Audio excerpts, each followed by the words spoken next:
ओए एगो पप्पी दो ना। भैया गोली मार दीजिए तो साला।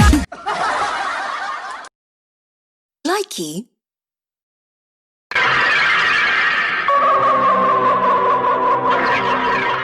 मैं थूकता हूँ तेरी सूरत पे, थूक कर दिखाऊं?